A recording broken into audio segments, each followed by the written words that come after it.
तर लक्षात घ्या, उत्तर मौर्य कालखंड हा कालखंड नेमका कधीपासून कधीपर्यंत होता, तर साधारणतः आपण जर बघितलं तर इसवी सन पूर्व 200 ते इसवी सनाचे 300 वर्ष हा जो कालखंड आहे याला आपण उत्तर मौर्य कालखंड असं म्हणतो. इसवी सन पूर्व 200 ते इसवी सन 300 म्हणजेच आपण जर बघितलं तर काय लक्षात येतं, आतापर्यंत आपण कसं कसं कव्हर केलेलं आहे त्याचा थोडासा अंदाज घेऊया. आपण सुरुवात केली होती अश्मयुगापासून, त्यानंतर आपण ताम्रपाषाण संस्कृती बघितली, त्यानंतर आपण वैदिक कालखंड बघितला. 1500 BC ते साधारणतः 600 BC हा जो कालखंड होता त्याला आपण वैदिक कालखंड असं म्हणालो. त्याचे दोन भाग आपण बघितले, ऋग्वेदिक कालखंड आणि उत्तरवेदिक कालखंड. त्यानंतर आपण अभ्यास केला तो महाजनपदांचा. 600 BC ते साधारणतः 300 BC हा जो कालखंड आहे आपण त्याला महाजनपदांचा कालखंड असं म्हणालो. महाजनपदे 300 BC, त्यानंतर 300 BC ते 200 BC हा जो कालखंड आहे, इसवी सन पूर्व 300 ते 200 त्याला आपण मौर्य काळ या अंतर्गत अभ्यासला, मौर्य कालखंड. आणि आता आपण एक नवीन कालखंड चालू करत आहोत, म्हणजे 200 BC पासून 300 AD पर्यंतचा कालखंड, ज्याला आपण उत्तर मौर्य असं म्हणतो. उत्तर मौर्य काळ आता आपल्याला अभ्यासायचा आहे, उत्तर मौर्य कालखंड. चला तर मग बघा, हा भाग आपण आता अभ्यासणार आहोत. 200 BC पासून 300 AD साधारणतः 500 वर्षांचा हा जो कालखंड आहे तो आपल्याला अभ्यासायचा आहे.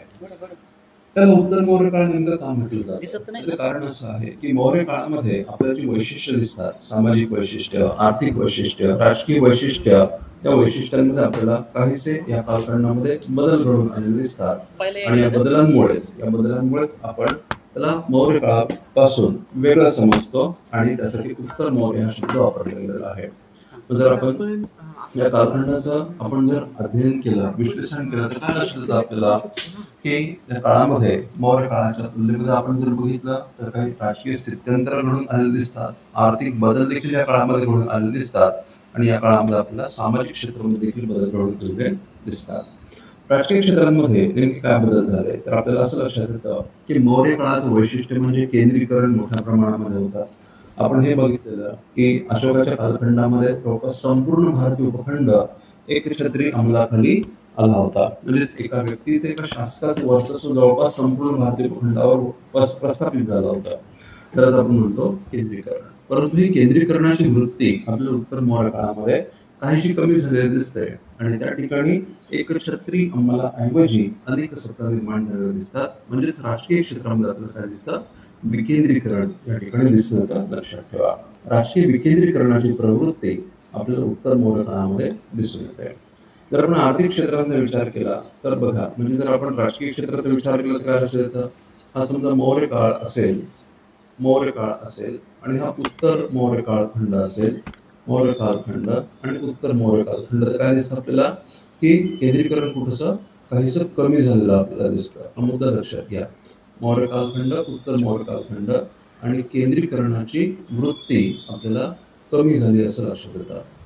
आपण आर्थिक घटकांचा विचार केला तर काय लक्षात येतं की मौर्य काळामध्ये जी काही आर्थिक व्यवस्थेची वैशिष्ट्ये होती त्या वैशिष्ट्यांमध्ये वाढ झाली आणि अधिकच आर्थिक भरभराट झाली, वैविध्यीकरण झालं असं आपल्याला लक्षात येतं. अंतर्गत व्यापार तो वाढला, परकीय व्यापार तो वाढला. त्याचप्रमाणे जर आपण उत्तर पथ, दक्षिण पथ म्हणतो, हे जे महत्वाचे मार्ग होते त्या मार्गांवर असणारा व्यापार वाढला. त्याचप्रमाणे भारत आणि भारताबाहेरचे देश, उदाहरणार्थ ग्रीक देशांशी या काळामध्ये मोठ्या प्रमाणामध्ये व्यापार झाला होता.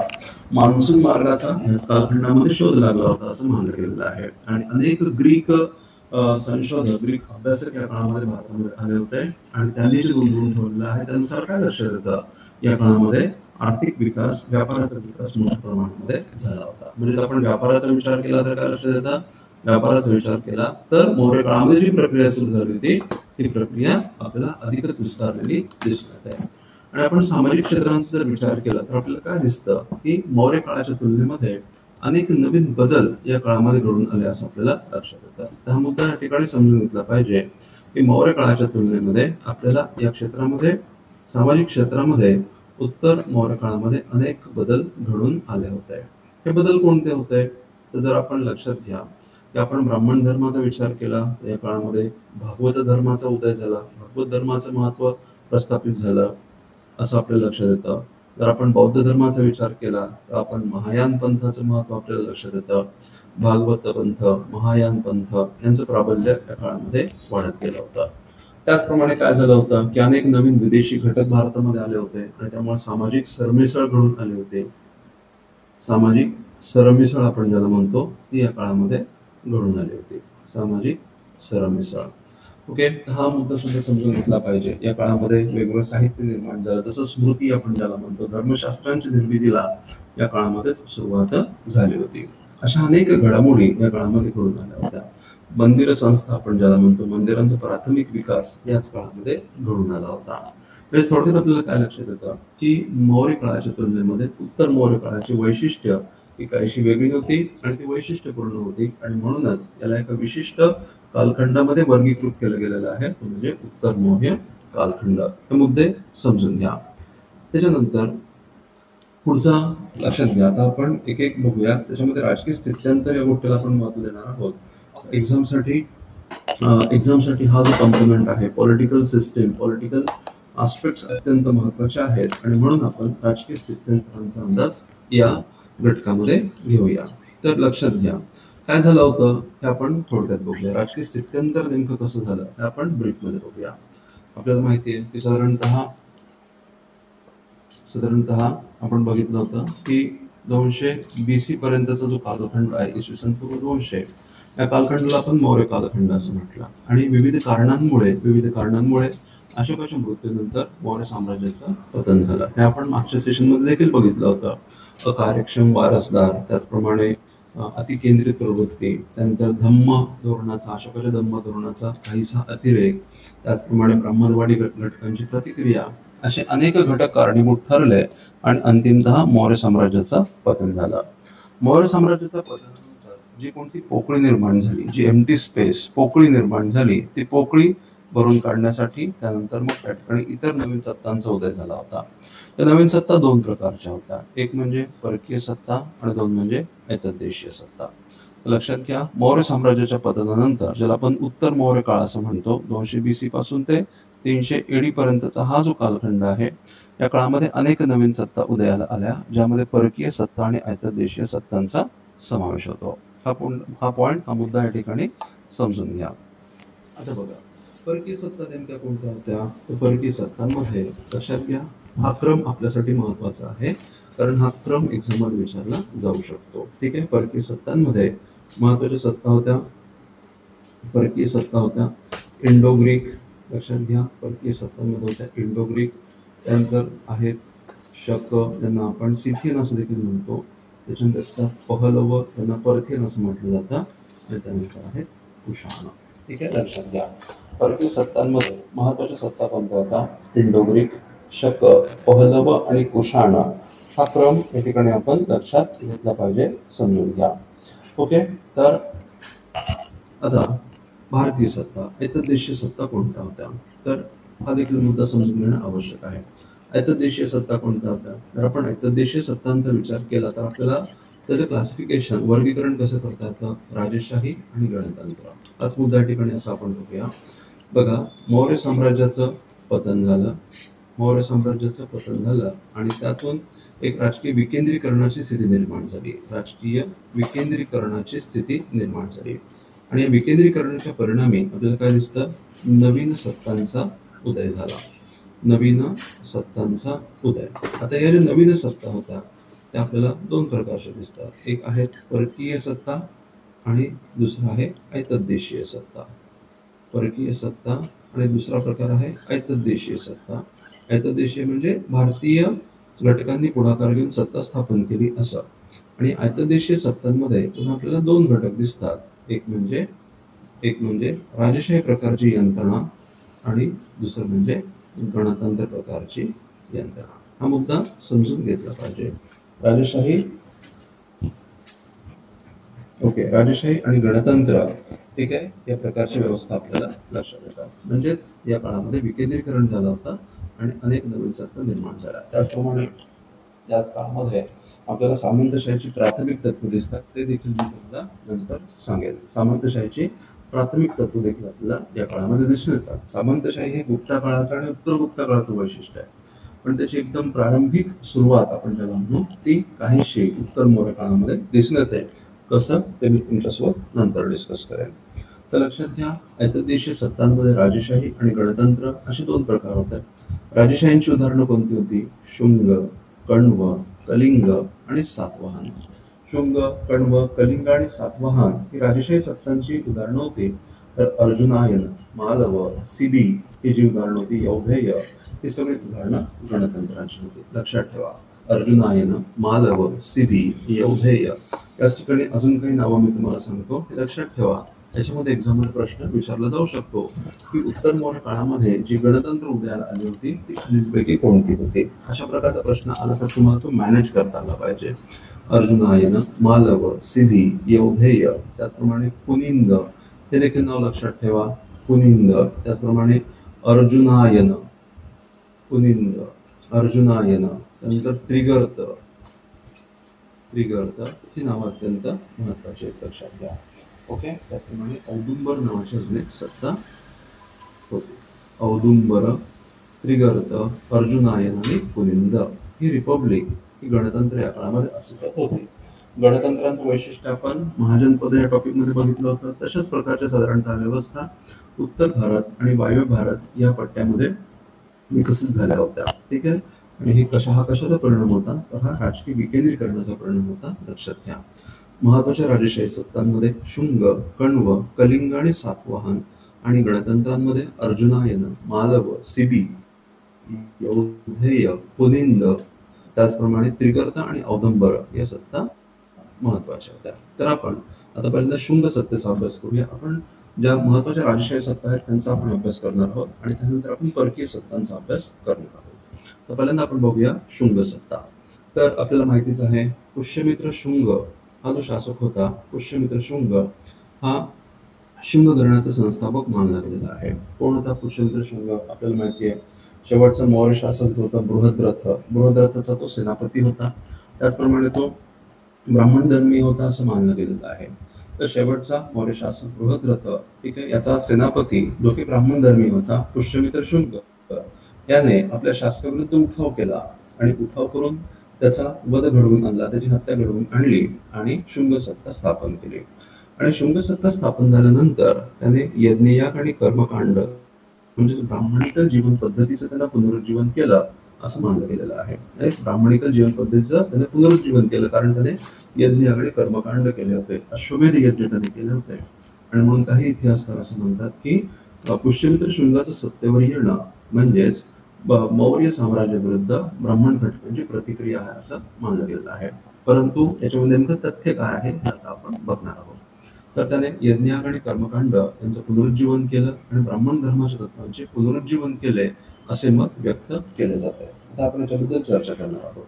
त्याने अश्वमेध यज्ञ केला असं सांगितलं गेलं आहे आणि या अश्वमेध यज्ञाचं पौरोहित्य पातंजली या मुनीनं केलं होतं, पातंजली या ऋषीने केलं होतं, लक्षात ठेवा. यज्ञाचे पौरोहित्य पातंजलीने केले होते. त्याचप्रमाणे मनु हा, ज्याने मनुस्मृती लिहिली आपल्याला माहिती आहे. मनुस्मृतीचा लेखक जो आहे मनु प्लस मनुस्मृती, मनु धर्मशास्त्र असं देखील म्हटलेलं आहे. मनुस्मृती, मनु धर्मशास्त्र यांचा लेखक, मनु धर्मशास्त्र यांचा लेखक पातंजली, सॉरी माय मिस्टेक, मनु जो होता तो पुष्यमित्र शुंगाचा समकालीन होता आणि या मनुंना पुष्यमित्र शुंगाने आश्रय दिला होता असं मानलं गेलेलं आहे. पुष्यमित्र शुंगाबद्दल एक मत व्यक्त केलं जातं की त्याची कृत्ये ही बौद्ध विरोधक होती असं सांगण्यात आलेलं आहे. बौद्ध धर्मियांविरुद्ध त्याने कृत्य केली असं सांगितलं जातं. तर या संदर्भामध्ये काय आपल्याकडे संदर्भ आहेत हा मुद्दा लक्षात घ्या की तत्कालीन जे साहित्य आहे, तत्कालीन बौद्ध साहित्यानुसार आपल्याला काय लक्षात येतं की त्याच्या काळामध्ये बौद्ध धर्मीय भिक्षूंवर, बौद्ध धर्मियांवर अन्याय झाले असे संदर्भ आहेत. परंतु त्याचबरोबर जर आपण इतिहासाची इतर साधनं अभ्यासली तर काय लक्षात येतं की त्याच्याच काळामध्ये बौद्ध स्तूपांचा विस्तार झाला होता. त्याचप्रमाणे सांची आणि भारभूत या ठिकाणच्या स्तूपांच्या विस्तारासाठी, त्याच्या डेकोरेशनसाठी या काळामध्ये अनुदाने देण्यात आली होती आणि त्यांचा विस्तार या काळामध्ये घडून आणला होता. त्याचप्रमाणे बोधगया या ठिकाणच्या बौद्ध मंदिरांना शुंगांच्या काळामध्ये देणग्या देण्यात आल्या होत्या. तर हे जे संदर्भ आपण लक्षात घेतले तर बौद्ध धर्मीय विरोधी त्याने कृत्य केली या मतावर बऱ्याच शंका घेतल्या जातात किंवा शंका घेण्यास जागा आहे. तर हा मुद्दा त्या ठिकाणी समजून घ्या. बौद्ध साहित्याचं जर आपण अध्ययन केलं तर काय लक्षात येतं की त्याने बौद्ध धर्मियांविरुद्ध कृत्य केली असं म्हटलं गेलेलं आहे. परंतु इतर संदर्भ जर आपण अभ्यासले तर यामागे प्रश्नचिन्ह उमटवलं जातं. कारण याच्याच काळामध्ये, शुंगांच्या काळामध्ये, पुष्यमित्राच्या काळामध्ये बौद्ध स्थळांचा विकास झाला होता. भारूड आणि सांची स्तूपाचा विस्तार झाला होता आणि बोधगया या ठिकाणच्या बौद्ध मंदिरांना देणग्या देण्यात आल्या होत्या. ते काही मुद्दे महत्वाचे लक्षात घ्या. त्यावर नक्कीच प्रश्न विचारला जाऊ शकतो. विधान 1 आणि विधान 2 अशा प्रकारे तुम्हाला ही वाक्य देऊन त्या वाक्यापैकी कोणतं वाक्य बरोबर आहे, चुकीचं आहे, अशा प्रकारचा प्रश्न ठिकाणी विचारला जाऊ शकतो. तर त्याचा थोडासा सराव करा. तर लक्षात घ्या, पुष्यमित्र, शुंग. तर याच्याच काळामध्ये असं सांगण्यात आलेलं आहे की ग्रीक राजा मिनॅंडर जो होता, ग्रीक राजा मिनॅंडरचं याच्या काळामध्ये, याच्या शेवटच्या टप्प्यामध्ये ग्रीक राजा मिनॅंडर, ज्याला आपण मिलिंद या नावाने देखील ओळखतो, त्याचं आक्रमण या कालखंडामध्ये झालं होतं असं मानलं गेलेलं आहे. ग्रीक राजा मिलिंद किंवा मिनॅंडर याचं आक्रमण त्याच्या कारकिर्दीच्या शेवटच्या टप्प्यामध्ये झाला होता. त्यानंतर पातंजलीबद्दल आपण काही महत्वाचे मुद्दे डिस्कस करूया. पातंजली, आपल्याला माहिती आहे पातंजलीचं योगदान नेमकं काय होतं. पातंजली हा जो ऋषी आहे, पतंजली ऋषी, हे पुष्यमित्र शुंगाचे समकालीन होते. त्यांनी काय केलं होतं, पुष्यमित्र शुंगाने जो अश्वमेध यज्ञ केला होता, त्या अश्वमेध यज्ञाचं पौरोहित्य त्यांनी केलं होतं. ही विधाने देखील जशी तशी लक्षात ठेवा. ओके, पौरोहित्य त्यांनी केलं. त्याचप्रमाणे आपल्याला माहिती आहे की पतंजली मुनी जे आहेत ते योगशास्त्राचे जनक मानले गेलेले आहेत. योगशास्त्राचे जनक, योगशास्त्राचे जनक. ओके, त्याचप्रमाणे त्यांनी त्या संदर्भामध्ये आपल्याला माहिती आहे की त्यांनी काही साहित्य त्यांनी रचलं होतं. योगसूत्र नावाचं साहित्य त्यांनी रचलेलं आहे. त्याचप्रमाणे पतंजली व्याकरणकार देखील होते. त्यांनी महाभाष्य या नावाने, महाभाष्य नावाने व्याकरण साहित्य दिलेलं आहे. आणि हे महाभाष्य काय आहे, हे पाणिनीच्या अष्टाध्यायीवरील टीका आहे. लक्षात ठेवा, पाणिनीच्या अष्टाध्यायीवरील टीका म्हणजेच महाभाष्याचं पुस्तक, महाभाष्य व्याकरण. हे काही महत्वाचे मुद्दे पतंजलींबद्दल लक्षात ठेवा. जर तुम्हाला एमसीक्यू नक्कीच विचारले जाऊ शकतात. त्याचप्रमाणे मनु, आपल्याला माहिती आहे मनु देखील त्यांना समकालीन होते आणि त्यांनी मनुस्मृती आणि मनुधर्मशास्त्र या ग्रंथांची रचना केली होती असं सांगितलं गेलेलं आहे. पुष्यमित्र शुंगानंतर त्याचा मुलगा अग्निमित्र हा सत्तेवर आला आणि अग्निमित्र राजपुत्र असताना त्याच्या काळामध्ये विदर्भ शासकांशी त्यांचा संघर्ष झाला होता. आणि मग विदर्भ शासकांशी संघर्ष करत असताना अग्निमित्राने विजय प्राप्त केला असं लक्षात येतं. अग्निमित्राचा संघर्ष विदर्भाचा शासक यज्ञसेन याच्याशी झाला होता. विदर्भ शासकांचे आक्रमण यज्ञसेन याचं आक्रमण झालं होतं आणि यज्ञसेनचं आक्रमण त्याने परतावून लावलं असं लक्षात येतं.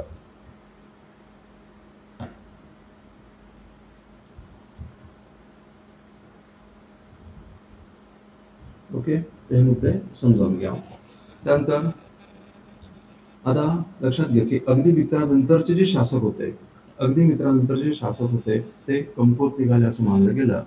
आणि त्यानंतर या शासकांमध्ये काशीपुत्र भागभद्र अथवा भागवत नावाचा एक शासक होता. काशीपुत्र भागभद्र अथवा भागवत नावाचा एक शासक होता.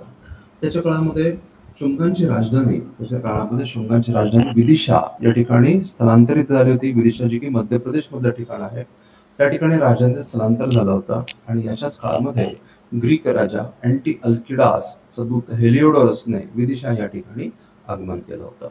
तर हा संदर्भ का महत्वाचा आहे लक्षात ठेवा. हा जो हेलिओडोरस आहे अँटिअल्किडासचा दूत आहे. अँटिअल्किडास कोण आहे, सिरियाचा ग्रीक राजा आहे. तर या अँटिअल्किडासनं आपला दूत हेलिओडोरस याला काशीपुत्र भागभद्राच्या दरबारी पाठवलं होतं. आणि मग या हेलिओडोरसने भारतामध्ये आल्यानंतर, विदिशा या ठिकाणी आल्यानंतर त्याने भागवत धर्माचा स्वीकार केला. आणि मग त्याचा उत्सव म्हणून त्याने विदिशा या ठिकाणी गरुड ध्वजाची उभारणी केली होती. बाजूला मी तुम्हाला त्याचं चित्र दिलेलं आहे, ते एकदा बघून घ्या. तर विदिशा या ठिकाणी त्याने गरुड ध्वजाची उभारणी केली होती आणि त्यावरचा हेलिओडोरसचा शिलालेख अत्यंत प्रसिद्ध आहे. त्यामध्ये त्याने स्वतःला भागवत म्हणून घेतलेला आहे. त्यावरून काय लक्षात येतं, तर मुद्दा समजून घ्या. यावरून आपल्याला भागवत धर्माचं महत्व लक्षात येतं. त्या ठिकाणी तो असं म्हणतोय की मी अँटिअल्किडासचा दूत भागवत पंथाचा स्वीकार केलेला आहे. म्हणजेच काय की भागवत पंथ हा जो नव्याने उदयाला आलेला, नव्याने महत्व प्राप्त झालेला जो पंथ होता तो आता या काळामध्ये प्रचलित होत आहे आणि त्याला महत्व प्राप्त होत आहे हे लक्षात येत आहे. हा मुद्दा लक्षात घ्या. त्यानंतर बघा, शेवटचा शुंग शासक जो होता देवभूती, शेवटचा शुंग शासक देवभूती, त्याची हत्या त्याचा मंत्री वासुदेव कण्व याने केली होती आणि त्यानंतर मग कण्व घराण्याची सत्ता प्रस्थापित झाली होती. शेवटचा शुंग शासक देवभूती याची हत्या मंत्री वासुदेव कण्वने केली आणि कण्व घराणे स्थापन झाले. कण्व घराण्याचा कालखंड 75 BC ते 30 BC हा मानण्यात आलेला आहे. आणि बघा, कण्व घराण्याची फारशी माहिती नाहीये, हे घराणं फारसं महत्वाचं नाहीये, काही शासक मात्र महत्वाचे आहेत. बघा, ओके, हर्षचरित्रातील संदर्भानुसार वासुदेव कण्व याने देवभूतीची हत्या करून कण्व घराणे स्थापन केले. त्यानंतर भूमिमित्र, नारायण आणि सुशर्मन असे शासक होऊन गेले. तर शेवटचा जो शासक होता सुशर्मन, त्याची हत्या सातवाहन शासक सिमुक यांनी केले असा संदर्भ आहे. आणि सिमुकने नंतर कण्व घराणं संपुष्टात आणलं आणि सातवाहनांचं वर्चस्व प्रस्थापित केलं. पण काहींच्या मते सिमुक हा या आधीच अस्तित्वात होऊन गेला, त्यामुळे सिमुकने या घराण्याची सत्ता संपवली असं असणं शक्य नाही. आणि म्हणून इथे इतर इतिहासकार असं मानतात की सिमुकने नाही, तर सातकर्णी पहिला याने कण्वांची सत्ता संपुष्टात आणली. तर आपल्या बहुतांश पुस्तकांमध्ये पुराणांनुसार सिमुक हेच उत्तर दिलेलं आहे, पण त्याचप्रमाणे काही ठिकाणी, काही संदर्भांमध्ये, काही स्रोतांमध्ये सातकर्णी पहिला हे देखील दिलेलं आहे. आणि त्यामुळे पर्याय जसे येतील त्यानुसार तुम्ही हा प्रश्न मॅनेज केला पाहिजे हे लक्षात घ्या. तर शेवटचा शासक होता सुशर्मन, त्याची हत्या सिमुक किंवा सातकर्णी प्रथम याने केली आणि कण्वांची सत्ता संपुष्टात आली. पण झालं असं की सातवाहनांसाठी हा जो उत्तर भारताचा भाग होता तो तुलनेने दूर असल्यामुळं त्या ठिकाणी सातवाहन सत्ता काही प्रस्थापित नाही झाली आणि त्यामुळे मग स्थानिक सत्ता उदयाला आल्या आणि कालांतराने या प्रदेशामध्ये मित्र घराण्याची सत्ता प्रस्थापित झाली होती आणि इसवी सन 300 नंतर गुप्तांचं वर्चस्व प्रस्थापित झालं. हा मुद्दा समजून घ्या. इसवी सन 300 नंतर या प्रदेशामध्ये गुप्तांचे वर्चस्व प्रस्थापित झाले होते. आता आपण बघूया चैत्य घराणं किंवा महामेघवाहन घराणं. हे महत्वाचं आहे. याचा एक शासक आहे खारवेल नावाचा, तो आपल्यासाठी अत्यंत महत्वाचा आहे, आपण त्याचा अभ्यास करूया.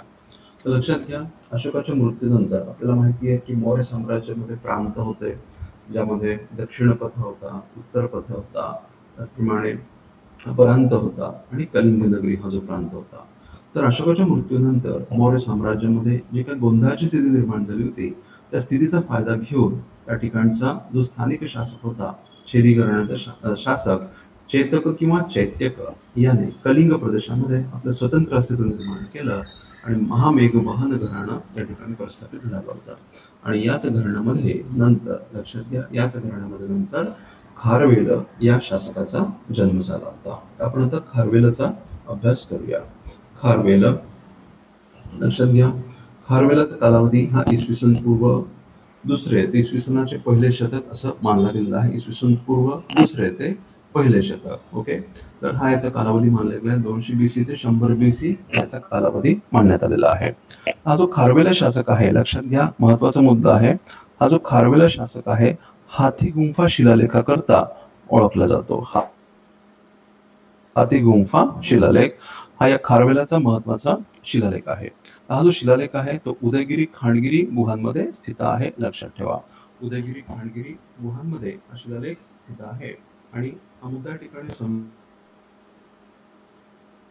समजून घ्या की हा जो शिलालेख आहे, हा शिलालेख ब्राह्मी लिपीमध्ये आहे, आणि त्याचा उलगडा कोणी केला होता, लक्षात घ्या, या शिलालेखाचा उलगडा जेम्स प्रिन्सेप याने केला होता. हा मुद्दा महत्वाचा आहे. जेम्स प्रिन्सेप याने, लक्षात घ्या, जेम्स प्रिन्सेप याने हाथीगुंफा शिलालेखाचा उलगडा केला होता. हा मुद्दा महत्वाचा आहे. याच जेम्स प्रिन्सेपने अशोकाच्या शिलालेखांचा उलगडा केला होता आणि मस्की येथील शिलालेखाचा त्याने उलगडा केला होता. आणि त्यामुळे सर्व शिलालेख अशोका नावाच्या शासकांनी कोरवले होते, खोदवून घेतले होते, आपल्याला समजलेलं आहे. त्याच जेम्स प्रिन्सेपने हाथीगुंफाचा शिलालेख देखील त्याने उलगडवला होता. हा मुद्दा लक्षात घ्या. हाथीगुंफाचा हा जो शिलालेख आहे तो ओरिसामधल्या उदयगिरी खांडगिरी गुहांमध्ये स्थित आहे. आणि या शिलालेखामध्ये जे काही वर्णन आहे त्यावरून आपल्याला खारवेलाचं कर्तृत्व, त्यानं दिलेलं योगदान याचा आपल्याला अंदाज येतो. हे पॉईंट समजून घ्या. तर काय सांगतो आपल्याला हा हातीगुंफाचा शिलालेख? लक्षात घ्या, हातीगुंफाच्या शिलालेखानुसार खारवेल हा जैन धर्माचा अनुयायी होता आणि त्याचं वर्णन भिक्षू राजा असं केलेलं आहे. लक्षात घ्या, भिक्षू राजा असं याचं वर्णन करण्यात आलेलं आहे. त्याने अनेक लोकोपयोगी कामे केली असं सांगितलं. वादळामुळे उद्ध्वस्त झालेलं शहर त्याने पुन्हा उभारलं आणि लोकांना दिलासा प्राप्त करून दिला असं सांगितलेलं आहे. सातवाहन शासकांसमवेत संघर्ष करून त्याने सातवाहनांचं शहर मुसिका नगर वर आक्रमण केलं असा देखील आपल्याला संदर्भ सापडतो. मुसिका नगरवर त्याने आक्रमण केलं होतं.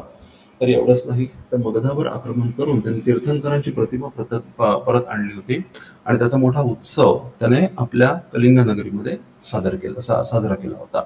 त्याचप्रमाणे त्याने ग्रीक राजा डेमेट्रियसचा पराभव केला असा देखील संदर्भ आपल्याला सापडतो. ग्रीक राजा डेमेट्रियसचा त्याने पराभव केला होता. ते काही मुद्दे समजून घ्या. या व्यतिरिक्त याच शिलालेखामध्ये त्याचं वर्णन, लक्षात घ्या, त्याचं वर्णन ऐरा, हे मुद्दे महत्वाचे आहेत. याच्यावर तुम्हाला प्रश्न विचारला जाऊ शकतो. ऐरा, ऐरिकिन, त्याचप्रमाणे कलिंगाधिपती असं त्याचं वर्णन करण्यात आलेलं आहे. ऐरा, ऐरिकिन आणि कलिंगाधिपती असं या शासकाचं वर्णन करण्यात आलेलं आहे. आणि जैन धर्माच्या रक्षणासाठी, जैन धर्माच्या प्रोत्साहनासाठी त्यांनी काय योगदान दिलं होतं त्याचं वर्णन करण्यात आलेलं आहे. तो कलासक्त होता, कलाप्रेमी होता, हे देखील आपल्या लक्षात येतं. कारण याच हातीगुंफाच्या शिलालेखामध्ये तो गांधर्व विद्येमध्ये प्रवीण होता असं वर्णन आहे. गांधर्व विद्येमध्ये तो प्रवीण होता असं वर्णन आपल्याला सापडतं. हे मुद्दे समजून घ्या. तर या सगळ्या गोष्टींवर आपल्याला असं लक्षात येतं की खारवेल हा या काळामधला अत्यंत महत्वाचा शासक होता. ओके, त्यानंतर आपण आता बघणार आहोत सातवाहन सत्ता. सातवाहन सत्तेचा आपण अभ्यास करूया. ऐतद्देशीय सत्तांमधली शुंग, त्यानंतर खारवेल, त्यानंतर सातवाहन ही सत्ता अत्यंत महत्वाची आहे. तर चला तर सातवाहन सत्तेचा आपण अभ्यास करूया. तर लक्षात घ्या, सातवाहन यांचा नेमका उगम काय होता? हे सातवाहनांचं राज्य आहे, लक्षात ठेवा, सातवाहनांचा एम्पायर. त्याचा एक नकाशा या ठिकाणी मी तुम्हाला दिलेला आहे. सातवाहन साम्राज्य हे कसं विस्तारलेलं होतं याची साधारणतः कल्पना यावी याकरता हा नकाशा मी तुम्हाला दिलेला आहे. तर बघा, सातवाहनांचा उगम नेमका कसा झाला याबद्दल मतैक्य नाही आहे. कित्येक साहित्यामध्ये वेगवेगळ्या स्वरूपामध्ये सातवाहनांचा उल्लेख करण्यात आलेला आहे. आपण उत्तर वैदिक साहित्याचा विचार केला, उत्तर वैदिक ज्याला आपण लॅटर वैदिक पिरियड म्हणतो, तर लॅटर वैदिक साहित्यामध्ये ऐतरेय ब्राह्मण नावाचं जे साहित्य आहे त्या साहित्यामध्ये सगळ्यात पहिल्यांदा आंध्र या नावाने सातवाहनांचा उल्लेख आहे. लक्षात ठेवा, सातवाहनांचा उल्लेख आंध्र असं करण्यात आलेला आहे. कुठं? तर ऐतरेय ब्राह्मण नावाच्या साहित्यामध्ये. त्याचप्रमाणे नंतरच्या काळामध्ये विकसित झालेल्या पुराणांमध्ये सुद्धा आंध्रभृत्य, आंध्र जातीय, आंध्र अशा नावाने सातवाहनांचा उल्लेख आहे. ओके, अशोकाच्या शिलालेखांमध्ये सुद्धा सातवाहनांचा मांडलिक असा संदर्भ सातवाहनांचा आलेला आहे. त्याचा अर्थ सातवाहन ही खूप जुन्या काळापासून असणारी, वैदिक काळापासून असणारी एक जमात असावी, एक समुदाय असावा असं मानलं गेलेलं आहे. त्याचप्रमाणे प्लिनी जो की एक ग्रीक लेखक होता, त्याने सुद्धा आपल्या लिखाणामध्ये सातवाहन सत्तेच्या लष्करी सामर्थ्याचं वर्णन केलेलं आहे. म्हणजेच आपल्याला सातवाहन आणि आंध्रभृत्य या दोन नावांनी आपल्याला सातवाहनांचा उल्लेख सापडतो. पण गमतीचा भाग म्हणजे सातवाहनांच्या शिलालेखामध्ये आंध्र हा शब्द वापरण्यात आलेला नाही आहे आणि त्यामुळे एक गोंधळाची स्थिती निर्माण होते. हा मुद्दा लक्षात घ्या आणि यावर देखील एखादा प्रश्न विचारला जाऊ शकतो. तर हे पॉईंट समजून घ्या. तर मग लक्षात घ्या की सातवाहनांचा जर आपण विचार केला तर काय लक्षात येतं की सातवाहनांचा जो इतिहास आहे तो विशिष्ट टप्प्यांमध्ये विभागला जातो. एक आहे प्रारंभिक काळ, ज्या काळामध्ये म्हणजे मौर्य साम्राज्याचं पतन झालं.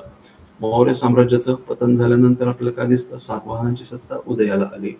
त्यानंतर एक विशिष्ट काळ ज्यामध्ये सातवाहनांची सत्ता पूर्णतः सातवाहन सत्तेचं पतन झालं आणि त्यानंतर मग पुन्हा सातवाहन सत्तेचा उदय झाला, पुन्हा पतन झालं, पुनरुदय झाला आणि त्यानंतर मग मात्र सातवाहन सत्ता संपुष्टात आली आणि त्यानंतर इतर सत्ता स्थापन झाल्या होत्या. म्हणजे आपल्याला सातवाहन सत्तेचे चढ उतार लक्षात येतात, हे समजून घ्या. आता इतर सत्ता कोणत्या होत्या ते आपण आता बघणार आहोत. सातवाहनांचा नेमका चढ उतार कसा दिसून येतो ते देखील आपल्याला बघायचं आहे. हा आहे सातवाहनांचा कालखंड.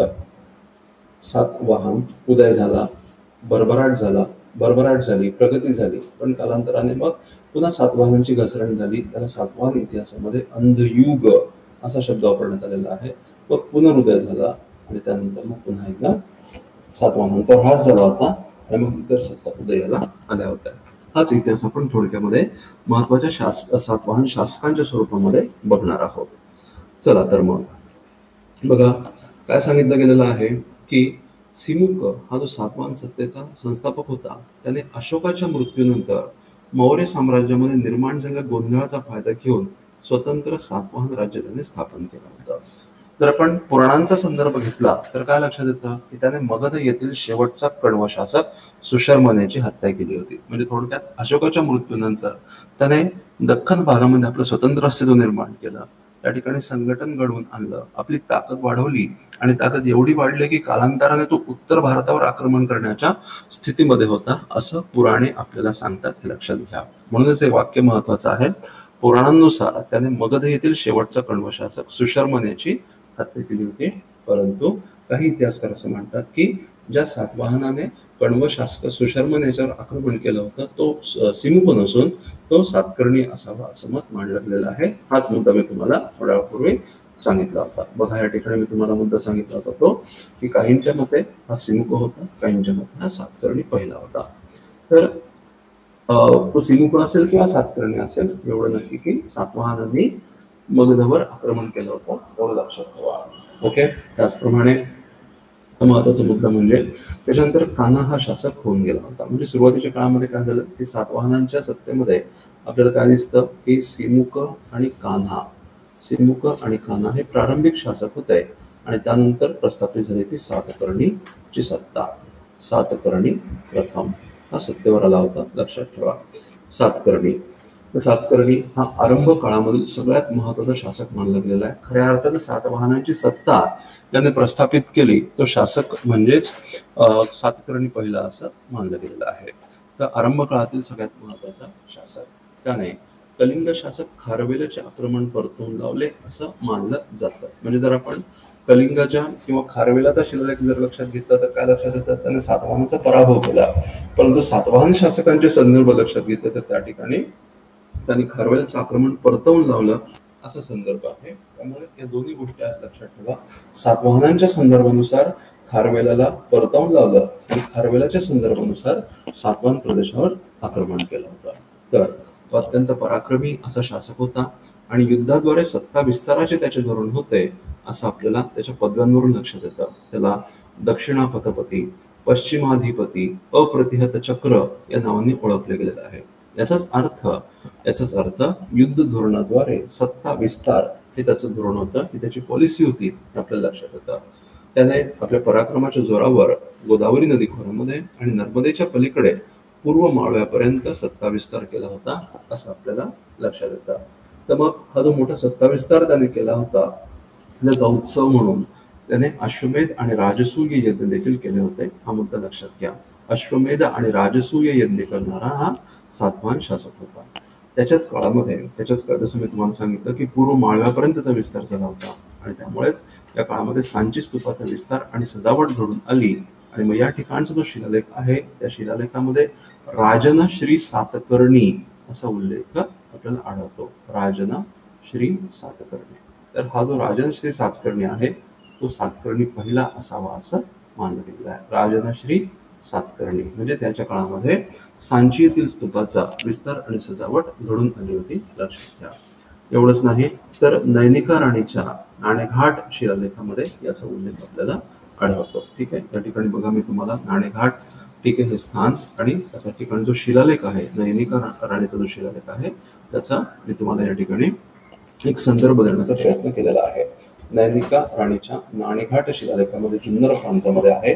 त्या ठिकाणी आपल्याला या सातकर्णी पहिल्याचा शिलालेख सापडतो. हा मुद्दा महत्वाचा आहे, तुम्हाला जोडा जुळवण्यासाठी विचारला जाऊ शकतो. हे पॉइंट्स समजून घ्या, महत्वाचे आहेत.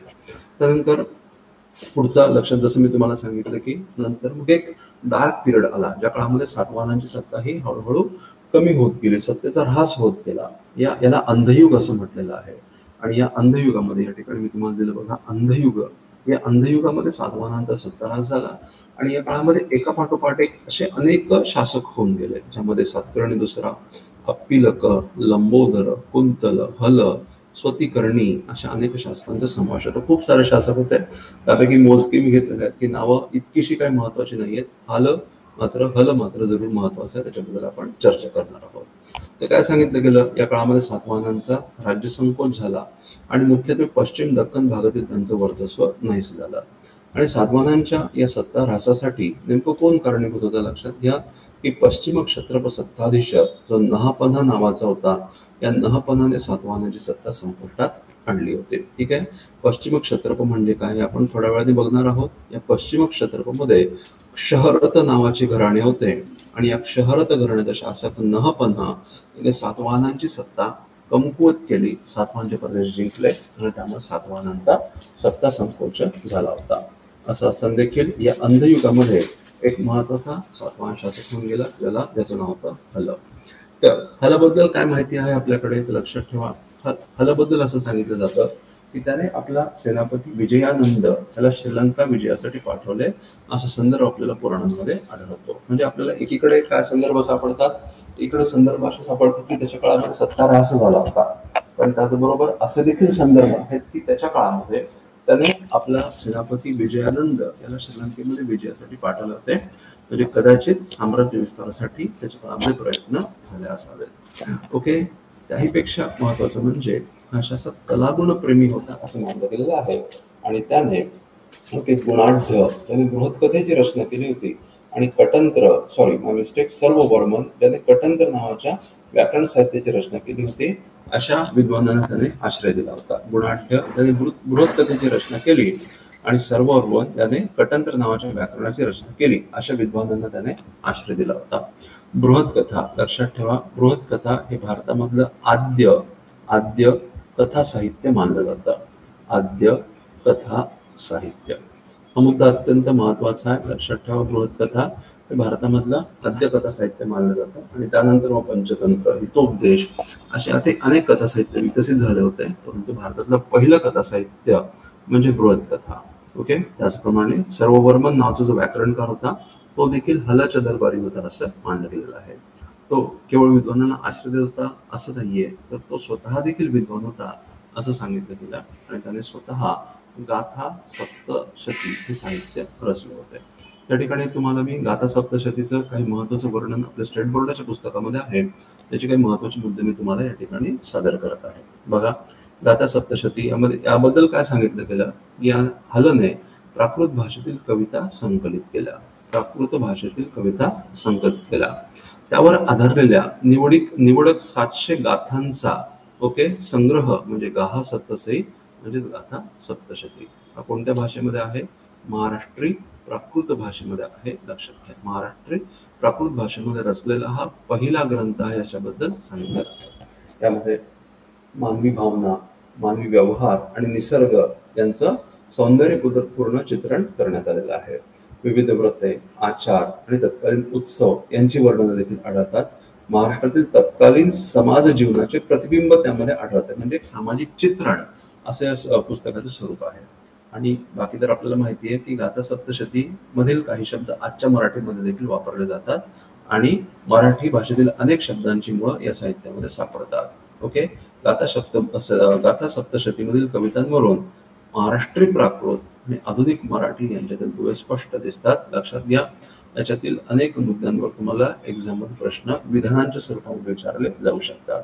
700, महाराष्ट्री प्राकृत, पहिला ग्रंथ, मानवी भावना, निसर्ग यांच्यातील संबंध, त्याचप्रमाणे समाज जीवनाचे प्रतिबिंब आणि महाराष्ट्री प्राकृत आणि आधुनिक मराठी यांच्यातील दुवे असे अनेक मुद्दे या ठिकाणी एमसीक्यूच्या स्वरूपामध्ये एमपीएससीच्या एक्झाम मध्ये विचारले जाऊ शकतात. त्यामुळं ही जी चौकट मी तुम्हाला दिलेली आहे स्टेट बोर्डाच्या पुस्तकातून घेतलेली, ती आपल्या अभ्यासासाठी अत्यंत महत्वाची आहे, लक्षात घ्या. ओके. हल हा या काळामधला महत्वाचा शासक होता. त्यानंतर बघा, जसं मी तुम्हाला सांगितलं की पुन्हा अंधयुग संपलं आणि पुनरुदय घडून आला. मग हा पुनरुदय कोणी घडवून आणला, तर त्या शासकाचं नाव आहे गौतमीपुत्र सातकर्णी. लक्षात ठेवा. ओके.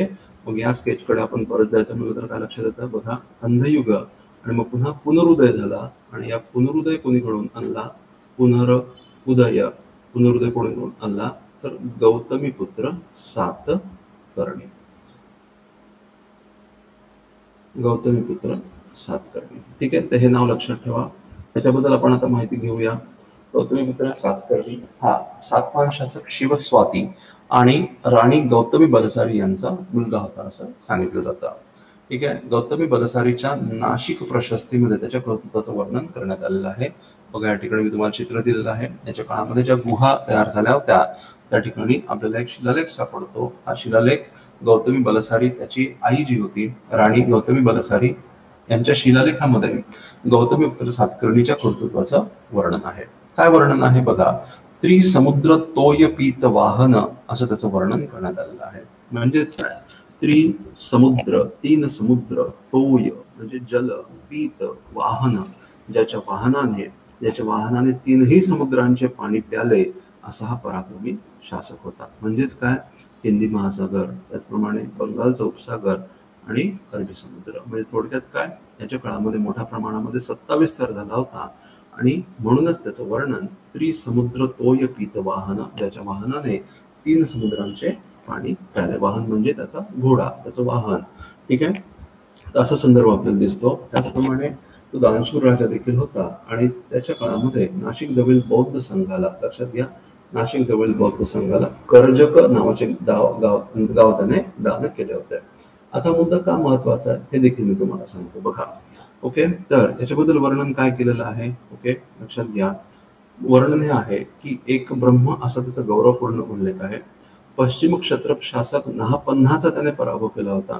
शकांचे पारिपत्य केले आणि सातवाहनांचे वर्चस्व पुन्हा प्रस्थापित केले आणि एक ब्रह्म असा त्याचा उल्लेख आहे. क्षत्रियांचे गर्वहरण करून द्विजांचा सन्मान त्याने पुन्हा उंचावला असं वर्णन गौतमी पुत्र सातकर्णीबद्दल करण्यात आलेलं आहे.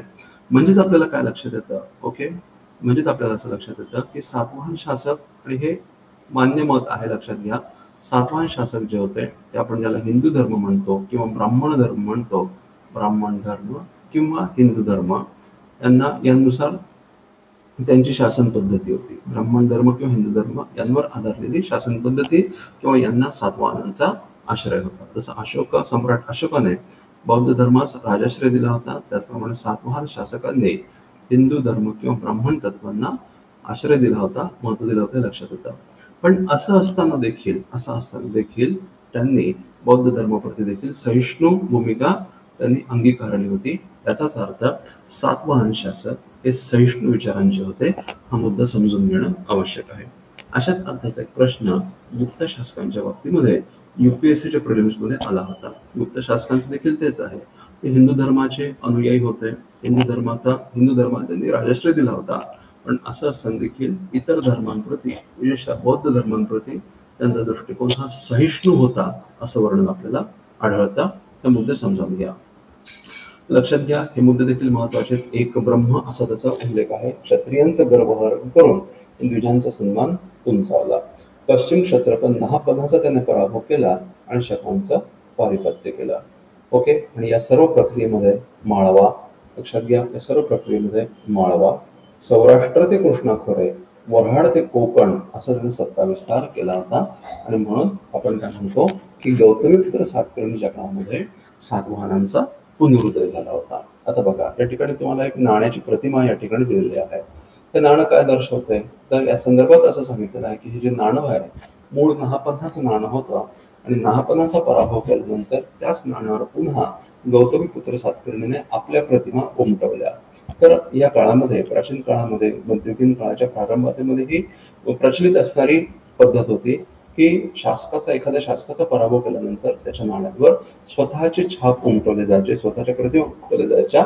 त्याच्यातून काय लक्षात येतं की जो जुना शासक होता त्याची सत्ता संपुष्टात आणली आणि नवीन शासकाची सत्ता प्रस्थापित झाली, याचं एक प्रतीक हे मानलं जातं. म्हणूनच या ठिकाणी हा संदर्भ आपल्यासाठी महत्वाचा आहे. अशा प्रकारची जी नाणी सापडली त्याच्यावरून अशी माहिती आपल्याला भेटते, असा अंदाज केला जातो की नहापन्हाचा पराभव त्याने केला आणि शकांचं पारिपत्य केलं होतं. तर सगळे मुद्दे अत्यंत महत्वाचे लक्षात ठेवा. त्यानंतर ओके, त्याच्यानंतर त्याचा वारस वसिष्ठ पुत्र पुलमाई हा सत्तेवर आला. त्याच्या काळामध्ये देखील सत्ता विस्ताराचं धोरण कायम राहिलं होतं. आणि त्याच्याच काळामध्ये कर्नाटकमधला हा जो बेल्लारी प्रदेश आहे तो सातवाहन साम्राज्याला जोडला गेला आहे. त्याच्या काळामध्ये जे इन्स्क्रिप्शन्स अभिलेख आपल्याला सापडलेले आहेत त्या अभिलेखांमध्ये त्याचं वर्णन दक्षिण पथेश्वर असं केलेलं आहे. म्हणजेच दक्षिण भारतामधला एक सबस्टॅन्शियल भाग, बराचसा भाग त्याने आपल्या अधिपत्याखाली आणला होता असं मानलं जातं. त्याचप्रमाणे कोरमंडल किनाऱ्यावर या शासकाची नाणी सापडलेली आहेत आणि या नाण्यांवर दोन सुकाणू, ज्याला आपण शीड म्हणतोय, तर बघा दोन सुकाणू आहेत. दोन सुकाणू असणाऱ्या जहाजाचे चित्रण केलेलं आहे. याचाच अर्थ आपल्याला काय लक्षात येतं की याच्या काळामध्ये परकीय व्यापाराचं प्रस्थ मोठ्या प्रमाणामध्ये वाढलं होतं. दोन सुकाणू असणाऱ्या जहाजाच्या चित्रणामुळे परकीय व्यापाराचं महत्व, परकीय व्यापाराचं प्रस्थ त्याच्या काळामध्ये मोठ्या प्रमाणामध्ये होतं असं आपल्याला लक्षात येतं. वसिष्ठपुत्र पुलमाई हे नाव लक्षात आपण ठेवलं पाहिजे. ओके. त्याचप्रमाणे अमरावती येथील जे बौद्ध स्तूप होते या बौद्ध स्तूपांची डागडुजी दुरुस्ती त्याच्याच काळामध्ये झाली असं मानलं गेलेलं आहे. हा जो शासक होता कर्दमक घराण्याचे शासक चस्तन आणि रुद्रदमन यांचा समकालीन होता. चस्तन आणि रुद्रदमन यांचा तो समकालीन होता आणि त्याने रुद्रदमनाशी संघर्ष देखील केला होता. परंतु या संघर्षामध्ये रुद्रदमनाकडून त्याचा पराभव झाला. असं असताना देखील रुद्रदमनाने त्याच्याशी वैवाहिक संबंध जोडले होते असा संदर्भ आपल्याला रुद्रदमनाच्या गिरनार शिलालेखामध्ये आढळतो. लक्षात ठेवा, गिरनार शिलालेखाबद्दल आपण थोड्याच वेळामध्ये बोलणार आहोत. हा गिरनार शिलालेख महत्वाचा आहे आणि वसिष्ठी पुत्र पुलमाई बद्दलची ही जी वाक्य आहेत ती महत्वाची आहेत, लक्षात घ्या. तर वसिष्ठपुत्र पुलमाई नंतर पुन्हा एकदा सातवाहनांचा सत्ता ऱ्हास घडून आला. बघा आपल्याला काय दिसतं, त्या स्केचकडे आपण पुन्हा परत जर गेलो तर काय लक्षात येतं की गौतमीपुत्र सातकर्णी, त्याच्यानंतर वसिष्ठीपुत्र पुलमाई यांच्या काळामध्ये सातवाहनांचा उदय झाला आणि पुन्हा एकदा या काळामध्ये ऱ्हास घडून आला. आणि या ऱ्हास कालखंडामध्ये कोणते शासक होते? त्या ऱ्हास कालखंडामध्ये शिवश्री सातकर्णी, ठीक आहे, या ऱ्हास कालखंडामध्ये शिवश्री सातकर्णी आणि शिवस्कंद सातकर्णी हे शासक होऊन गेले. आणि याच काळामध्ये सातवाहन सत्तेचा शकांकडून पुन्हा पराभव घडून आला असं सांगण्यात आलेलं आहे. ओके. तर हे शासक इतके महत्वाचे नाहीये, त्याच्यावर प्रश्न येण्याची शक्यता कमी आहे, परंतु तरी देखील तुमच्या माहितीमध्ये हे असू द्या. त्यानंतर पुन्हा दुसऱ्यांदा पुनरुदय झाला, सातवाहन सत्तेचा पुन्हा एकदा नव्याने उदय झाला. आणि यासाठी कोण कारणीभूत होता? तर यज्ञश्री सातकर्णी हा यांच्या काळामध्ये सातवाहन सत्तेचा पुनरुदय झाला होता, हे लक्षात घ्या. ओके. इथे पुन्हा मी लिहितो, सातवाहन सत्तेचा पुनरुदय झाला आणि पुनरुदयासाठी कोण कारणीभूत होता तर लक्षात घ्या, यज्ञश्री सातकर्णीच्या काळामध्ये सातवाहन सत्तेचा पुन्हा उदय झाला होता. तर मग याचं काय कर्तृत्व आहे, याचं काय योगदान आहे ते एकदम थोडक्यात बघूया. हा शेवटचा महत्वाचा शासक मानला गेलेला आहे. त्याने शकांचा पराभव करून अपरांत, पश्चिम दख्खन आणि नर्मदा खोरं या भागामध्ये वर्चस्व प्रस्थापित केला होता. नाशिक, कान्हेरी आणि गुंटूर या ठिकाणी त्याचे अभिलेख, इन्स्क्रिप्शन सापडलेले आहेत. आणि या इन्स्क्रिप्शनचा जर आपण अभ्यास केला तर एका विस्तीर्ण प्रदेशाने आपल्या आधिपत्याखाली आणला होता असं लक्षात येतं. ओके. गुजरात, माळवा आणि आंध्र प्रदेश या ठिकाणी त्याची नाणी सापडलेली आहेत आणि त्या नाण्यांवर जहाजाचं चित्रण आढळतं. याबरोबर त्याच्या काळामध्ये परकीय व्यापार देखील सुस्थितीमध्ये होता असं आपल्याला लक्षात येतं. परंतु यज्ञश्री सातकर्णीच्या मृत्यूनंतर मात्र सातवाहनांचा झपाट्याने ऱ्हास घडून आला आणि सहावा पुलमाईच्या काळामध्ये नागार्जुन कोंडा आणि अमरावती या ठिकाणी बौद्ध शिल्प उभारली गेली असा संदर्भ आहे. म्हणजे सातवाहन सत्ता काळामध्ये शेवटचा महत्वाचा शासक त्याच्यानंतर देखील होते, पण त्याला आपण शेवटचा महत्वाचा म्हणूया, तो शेवटचा महत्वाचा शासक पुलमाई सहावा होता.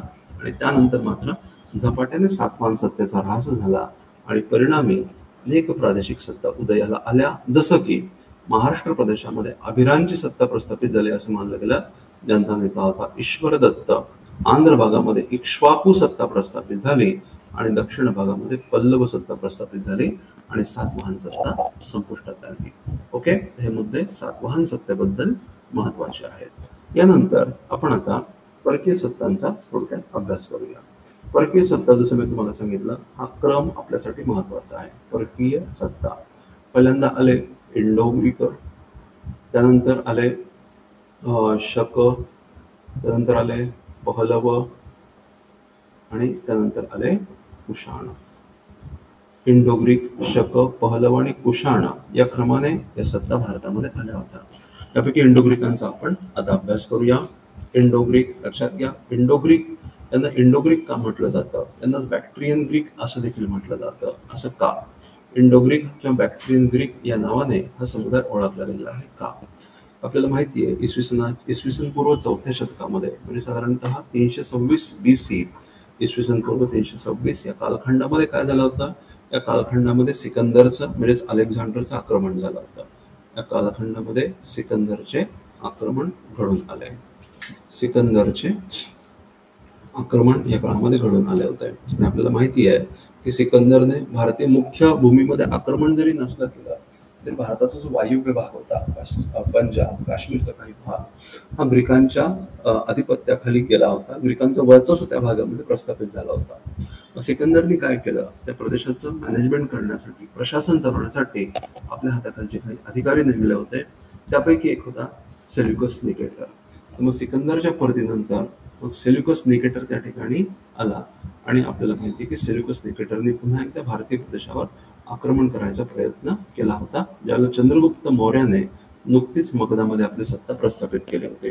आपल्याला माहिती आहे नंदांविरुद्ध मौर्यांनी उठाव केला होता आणि त्याला जी गोंधळाची स्थिती निर्माण झाली होती त्याचा फायदा घेऊन सेल्युकस निकेटरने हा जो सीमावर्ती प्रदेश होता तो आपल्या ताब्यामध्ये घेण्याचा प्रयत्न केला. परंतु चंद्रगुप्त मौर्याने हे आक्रमण परतावून लावला आणि मग सेल्युकस निकेटरच्या ताब्यातून अनेक प्रदेश मिळवले होते. आपण मौर्य या घटकामध्ये बघितला. त्यानंतर मग काय झालं, भारतामध्ये मौर्य घराण्याची सत्ता स्थापन झाली. मौर्य घराण्याने एक स्थैर्य प्रस्थापित करून दिलं, एक मोठं साम्राज्य निर्माण केलं होतं आणि त्यामुळे या काळामध्ये परकीय आक्रमण किंवा ग्रीकांची आक्रमणं काही झाली नाहीत. म्हणजेच मौर्य काळामध्ये आपल्याला काय दिसतं, मौर्य काळामध्ये ग्रीकांची आक्रमणं झाली नाहीत असं लक्षात येतं. परंतु उत्तर मौर्य काळामध्ये म्हणजेच अशोकाच्या मृत्यूनंतर जेव्हा पुन्हा एक कमकुवतपणाची अवस्था निर्माण झाली तेव्हा पुन्हा एकदा आपल्याला काय लक्षात येतं की ग्रीक शासकांची आक्रमणं व्हायला सुरुवात झाली. तर लक्षात घ्या, या काळामध्ये उत्तर मौर्य काळामध्ये अशोकाच्या मृत्यूनंतर लगेचच आपल्याला काय दिसतं, अँटिओकस, हे नाव लक्षात ठेवा, अँटिओकस तृतीय याचं आक्रमण झालं असा संदर्भ आपल्याला आढळतो. अँटिओकस तृतीय याचं आक्रमण अशोकाच्या मृत्यूनंतर लगेच झालं होतं आणि सुभगसेन नावाच्या स्थानिक शासकाने आक्रमण परतावून लावलं होतं असा देखील उल्लेख आपल्याला सापडतो. परंतु नंतर मग मौर्य सत्ताराज झपाट्याने झाला आणि परिणामी मग पुन्हा एकदा ग्रीक लोकांची आक्रमण चालू झाली होती आणि आता ग्रीकांची सत्ता भारतामध्ये प्रस्थापित झाली होती. आता याच्याबद्दल आपण बोलणार आहोत. तर हा जो संपूर्ण स्पॅन आहे, हा जो संपूर्ण कालखंड आहे, त्याच्या काळामध्ये काय झालं, या काळामध्ये तर ग्रीक समुदाय या भागामध्ये प्रस्थापित झाला आणि मग याच ग्रीक समुदायासोबत भारतीय समुदाय देखील मिसळला गेला. तर ग्रीक आणि भारतीय लोक यांचा समुच्चय होऊन एक नवीन समुदाय उदयाला आला होता. त्यांना इंडो ग्रीक असं म्हटलं जातं आणि हा जो समुदाय होता प्रामुख्याने अफगाणिस्तान जवळील बॅक्ट्रिया या नावाच्या प्रांतामध्ये होता. आणि म्हणूनच त्यांना बॅक्ट्रियन ग्रीक असं म्हटलं जातं, लक्षात ठेवा.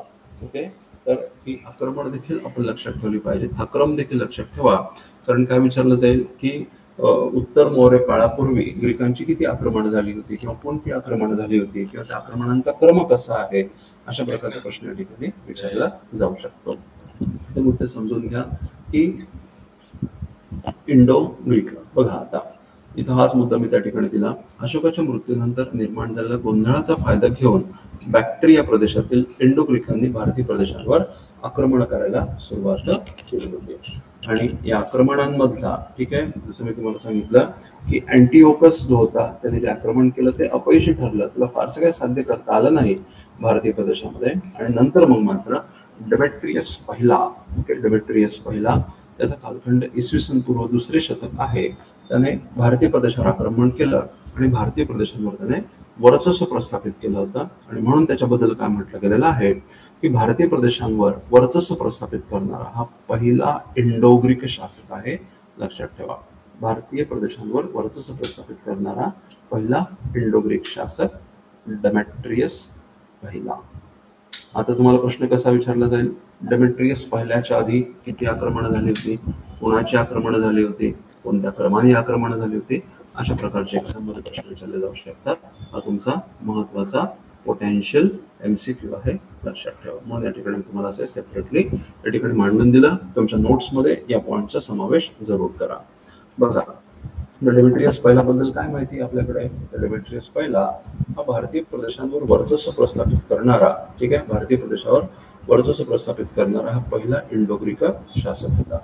त्याने हिंदुकुश मार्गे, लक्षात घ्या, त्याने हिंदुकुश मार्गे आक्रमण करून पंजाब आणि सिंध प्रदेश आपल्या अधिपत्याखाली आणला. साकेत, पांचाल आणि मथुरापर्यंत त्याने आपल्या राज्याचा विस्तार केला होता. हे मुद्दे लक्षात घ्या. साकेत, पांचाल आणि मथुरा या प्रदेशामध्ये त्याचा सत्ता विस्तार झाला होता. त्याच्या राजधानीचं ठिकाण सकल होतं असं मानलं गेलेलं आहे. सकल, सकल म्हणजे आजच्या काळामधलं सियालकोट आपण ज्याला म्हणतो, सकल किंवा सियालकोट हे त्याच्या राजधानीचं ठिकाण होतं. सकल अथवा सियालकोट, ठीक आहे. याच शासकाने पुष्यमित्र शुंगाशी देखील संघर्ष केला होता असं आपल्याला पौराणिक संदर्भांवरून लक्षात येतं. त्याची नाणी ही प्राकृत आणि ग्रीक भाषांमधली त्याची नाणी होती, लक्षात ठेवा. आणि या नाण्यांवर त्याचं वर्णन अनिकेतस, अनिकेतस याचा अर्थ काय? विजयी, ओके, विजयी किंवा ज्याचा कधीही पराभूत होऊ शकत नाही असा अभेद्य अनिकेतस, इंग्रजीमध्ये ज्याला आपण इनव्हिन्सिबल असं म्हणतो, त्याला कोणीही पराभूत करू शकत नाही असा उल्लेख त्याच्या नाण्यांवर आहे. याचाच अर्थ एक पराक्रमी राजा होता असं मानलं गेलेलं आहे. डेमेट्रियस पहिला हा मुद्दा महत्वाचा आहे. हा शासक आपल्यासाठी अत्यंत महत्वाचा आहे, हे लक्षात घ्या. त्याच्यानंतर बघा, डेमेट्रियस पहिला त्याचा मृत्यू झाल्यानंतर मग ग्रीकांची सत्ता काहीशी कमकुवत झाली. डेमेट्रियस पहिला, डेमेट्रियस पहिला याची सत्ता कमकुवत झाली आणि त्यानंतर मग ही सत्ता, ग्रीकांची सत्ता ही दोन घराण्यांमध्ये विभागली गेली. ही दोन घराणी कोणती होती ते लक्षात ठेवा. ही दोन घराणी होती. पहिल्या घराण्याला म्हटलं जातं युथेडेमॉस. हे नाव महत्वाचं आहे, लक्षात ठेवा. का महत्वाचं आहे मी तुम्हाला एका मिनिटात सांगेन. युथेडेमॉस. आणि दुसरं होतं युक्रॅटाइड्स. युथेडेमॉस आणि युक्रॅटाइड्स ही दोन घराणी आता डेमेट्रियसच्या मृत्यूनंतर निर्माण झाली. हे युथेडेमॉस घराण्याची राजधानी कोणती होती लक्षात ठेवा. सकल हा जो भाग होता, सकल यांची राजधानी होती. आणि युक्रॅटाइड्स घराण्याची राजधानी कोणती होती? तक्षशिला. तक्षशिला ही युक्रॅटाइड्स घराण्याची राजधानी होती. या युथेडेमॉस राजघराण्यामध्ये एक अत्यंत महत्वाचा शासक होऊन गेला, त्याला आपण मिनॅंडर या नावाने ओळखतो. मिनॅंडर, ठीक आहे. मिनॅंडर हा या घराण्यामधला महत्वाचा शासक होता. त्याला आपण भारतीय भाषांमध्ये मिलिंद असं म्हणतो, लक्षात ठेवा. मिलिंद, ओके. आणि युक्रॅटाइड्स घराण्याचा शासक होता, त्याचा संदर्भ आत्ताच आपण घेतला होता, अँटी अल्किडास. अँटी अल्किडास. तर मिनॅंडरचं योगदान काय? ओके, जर आपण सामाजिक सांस्कृतिक क्षेत्राचा विचार केला तर दोन्ही राजा आपल्यासाठी महत्वाचे, लक्षात घ्या. मिनॅंडरनी काय केलं होतं तर याच्या संपर्कामध्ये एक बौद्ध भिक्षू आला होता, नागसेन. आणि मग मिनॅंडर जो होता त्याच्या मनामध्ये बौद्ध धर्माबद्दल, भारतीय प्रथा परंपरांबद्दल एक प्रकारची उत्सुकता निर्माण झाली. आणि म्हणून त्याने नागसेनाला बौद्ध धर्माबद्दल काही प्रश्न विचारले. त्या प्रश्नाची अत्यंत सुयोग्य उत्तरं नागसेनाने दिली. आणि मग त्यामुळे त्याच्या प्रभावापोटी मिनॅंडरने म्हणजेच मिलिंदाने बौद्ध धर्माचा स्वीकार केला असं आपल्याकडे वर्णन आहे. आणि मिनॅंडरने नागसेनाला जे प्रश्न विचारले त्यांचं एक संकलन आपल्यापाशी आहे, त्याला आपण मिलिंद पन्हो या नावाने ओळखतो, लक्षात ठेवा. मिलिंद पन्हो म्हणजेच मिलिंद आणि नागसेन यांच्यातील संवाद. हाच प्रश्न UPSCच्या प्रिलिम्स मध्ये आला होता, लक्षात ठेवा. मिलिंद नागसेन यांच्यामधला संवाद म्हणजेच मिलिंद पन्हो नावाचं साहित्य आहे. ओके, हा मुद्दा महत्वाचा आहे, ठीक आहे. तर हा या ठिकाणी समजून काय घेतलं पाहिजे की जे विदेशी शासक होते ते भारतीय धर्मांकडे, भारतीय समाज पद्धतीकडे, प्रथा परंपरांकडे आकर्षित होत होते, आपल्याला या संदर्भावरून लक्षात येतं. म्हणून ही गोष्ट महत्वाची आहे. दुसरा, अँटी अल्किडास का महत्वाचा आहे? आपण थोड्या वेळापूर्वी बघितलं होतं. त्यांनी काय केलं होतं? हेलिओडोरस नावाच्या दूताला त्याने, हेलिओडोरस नावाच्या दूताला त्याने शुंग राजाकडे पाठवलं होतं. शुंग राजदरबारी पाठवलं होतं. शुंग राजदरबारी हा मुद्दा आपण बघितला होता. आणि हेलिओडोरसने काय केलं होतं? मग भागवत पंथाचा स्वीकार केला होता. भागवत पंथाचा स्वीकार केला आणि मग त्याचा उत्सव म्हणून त्याने गरुड ध्वज उभारला होता. म्हणजे आपल्याला काय लक्षात येतं की एकीकडे भागवत पंथाचा विस्तार होत आहे हे देखील लक्षात येतं. भागवत पंथाचा म्हणजे सामाजिक अभिसरण कसं चालू आहे लक्षात घ्या. इकडे भागवत पंथाचा विस्तार आहे आणि दुसरीकडे आपल्याला महायान पंथाचा देखील विस्तार दिसून येतो. हे आपल्याला या ग्रीकांच्या संदर्भावरून लक्षात येतं. हे मुद्दे समजून घेतले पाहिजेत. ओके, लक्षात घ्या. हा पॉईंट अत्यंत महत्वाचा आहे. त्यानंतर आपण ग्रीकांचं अजून योगदान काय होतं, ग्रीकांचं अजून काय योगदान होतं हे आपण थोडक्यात बघूया. ग्रीकांचं योगदान काय होतं लक्षात ठेवा.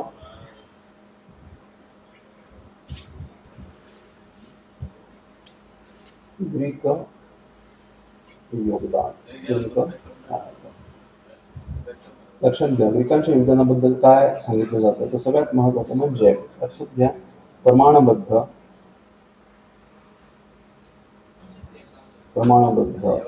व कलात्मक नाणी. लक्षात घ्या प्रमाणबद्ध आणि कलात्मक नाणी ही ग्रीक राजवटीचं वैशिष्ट्य आहे. याच्या आधी भारतामध्ये नाणी होती का? नक्कीच होती. भारतामध्ये नाण्यांचा वापर होता का? तर नक्कीच होता. आपण महाजनपदांच्या काळामध्ये बघितलं होतं की नाण्यांचा वापर त्यावेळेला चालू झाला होता. परंतु ती नाणी कशी होती? ओबडधोबड अशा स्वरूपाची होती, अनियमित अशा स्वरूपाची होती आणि त्यांना पंचमार्कड नाणी असं म्हटलं जायचं. ठीक आहे.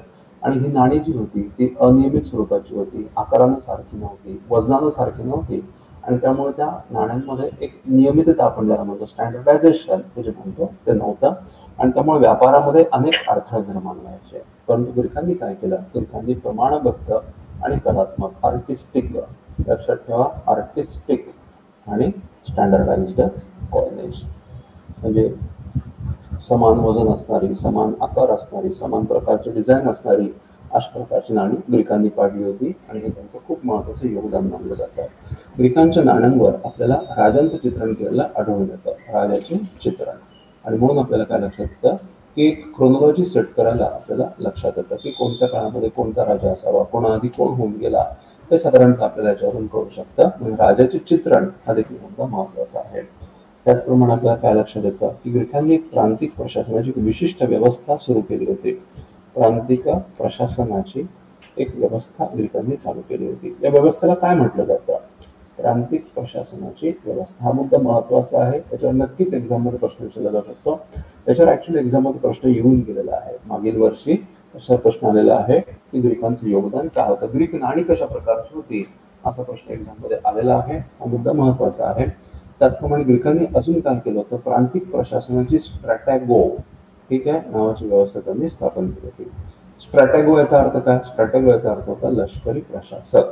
म्हणजे काय करायचे? ग्रीक शासक जेव्हा नवीन प्रदेश जिंकत असत त्या प्रदेशाच्या व्यवस्थापनासाठी त्या ठिकाणी लष्करी अधिकाऱ्याची नेमणूक करत असत आणि या लष्करी प्रशासकाला स्ट्रॅटॅगो असं म्हटलं जायचं. हा मुद्दा समजून घ्या. त्याचप्रमाणे लक्षात घ्या की कला साहित्य योगदान, कला साहित्य आणि तत्वज्ञान या बाबतीमध्ये सुद्धा ग्रीकांचं योगदान आहे असं मानलं गेलेलं आहे. कलेचा जर आपण विचार केला तर आपण गांधार शैली म्हणतो, गांधार शिल्पशैली, याच्या विकासामध्ये ग्रीक तत्वांचा वाटा मोठा आहे. गांधार शिल्पशैली, ठीक आहे, हा मुद्दा समजून घ्या. त्याच्यानंतर मिलिंद पन्ह आपण बघितलं, त्याच्या विकासामध्ये म्हणजेच त्या तत्कालीन साहित्यामध्ये ग्रीकांची भूमिका काय होती आपल्याला मिलिंद पन्हवरून लक्षात येतं. त्याचप्रमाणे महायान तत्वज्ञान विकसित झालं होतं, त्यामध्ये देखील काहीसा प्रभाव आपल्याला या तत्वांचा दिसून येतो. त्याचप्रमाणे अजून एक महत्वाचा मुद्दा लक्षात ठेवा की काही इतिहासकारांच्या मते भारतातील नाट्य परंपरांवर देखील ग्रीकांचा प्रभाव आहे असं मानलं गेलेलं आहे. असं का म्हटलं गेलेलं आहे? लक्षात घ्या की यवन हा जो शब्द आहे हा ग्रीकांसाठी वापरला गेलेला आहे. यवन या शब्दाने ग्रीक हा अर्थ आपल्याला अभिप्रेत होतो असं मानलं जातं आणि नाटकाच्या पडद्यासाठी यवनिका असा शब्द तत्कालीन भारतीय साहित्यामध्ये वापरण्यात आलेला आहे. नाटकाचा पडदा यवनिका, नाटकाचा पडदा यवनिका असा शब्द वापरण्यात आलेला आहे. असं का? नाटक सुरू होत असताना पडदा आणि नाटक बंद झाल्यानंतर पडदा काढण्याची आणि टाकण्याची पद्धत ही ग्रीकांमध्ये होती आणि तिथून ती भारतीयांनी स्वीकारली आणि म्हणून ग्रीकांवरून आलेली पद्धत म्हणून यवनिका हा शब्द त्या ठिकाणी रुजला असं मानलं गेलेलं आहे. त्याचप्रमाणे व्यापाराला देखील चालना मिळाली. ओके, अनेक नवीन व्यापारी मार्ग विकसित झाले, जमिनीवरचे आणि समुद्री व्यापारी मार्ग विकसित झाले. म्हणजे थोडक्यात आपण काय बघितलं तर शासकीय प्रशासकीय क्षेत्रामध्ये ग्रीक आक्रमणाचे किंवा ग्रीक राज्य स्थापनेचे परिणाम झाले. आर्थिक क्षेत्रामध्ये बदल झाले, सामाजिक क्षेत्रामध्ये बदल झाले, व्यापारी म्हणजे पुन्हा आर्थिक क्षेत्रामध्ये बदल झाले आणि त्यामुळे इंडो ग्रीक सत्ता भारताच्या इतिहासाच्या अभ्यासासाठी अत्यंत महत्त्वाचे आहे. हे मुद्दे समजून घ्या. ओके, त्यानंतर आता आपल्याला अभ्यासाचं आहे शक, पहलव आणि कुशाण. ठीक आहे, परंतु आपली वेळ आता झालेली आहे. आज ॲक्च्युली काही टेक्निकल डिफिकल्टीजमुळे आपलं पूर्ण सेशन नाही होऊ शकलं. त्यामुळे आपण उत्तर मौर्य काळाचा इंडो ग्रीकांपर्यंतचा भाग आपण आज कव्हर करत आहोत आणि येत्या सेशनमध्ये आपण इतर सत्ता त्याचप्रमाणे गुप्ता कालखंड हा सेगमेंट आपण कव्हर करूया आणि त्यानंतर एन्शियंट इंडिया संपल्यानंतर आपण लगेचच मध्ययुगीन भारताच्या इतिहासाला सुरुवात करणार आहोत. हे लक्षात घ्या. तर मित्रांनो, आपण आता थांबूया कारण थोड्या वेळात नंतर CSATचं सेशन देखील चालू होणार आहे. आत्तापर्यंत आपण जे मुद्दे डिस्कस केले त्याचं रिव्हिजन करा. ठीक आहे, या ज्या स्लाइड्स मी तुम्हाला दाखवलेल्या आहेत त्याच्यावर तुम्ही नोट्स तयार करा. याबद्दल काही प्रश्न असेल तुम्ही तुमच्या कॉमेंट बॉक्समध्ये टाकू शकता आणि जमेल तसं मी त्याचं उत्तर देण्याचा प्रयत्न करेल. ठीक आहे, तर धन्यवाद. आपण लवकरच पुन्हा भेटणार आहोत. ओके, तोपर्यंत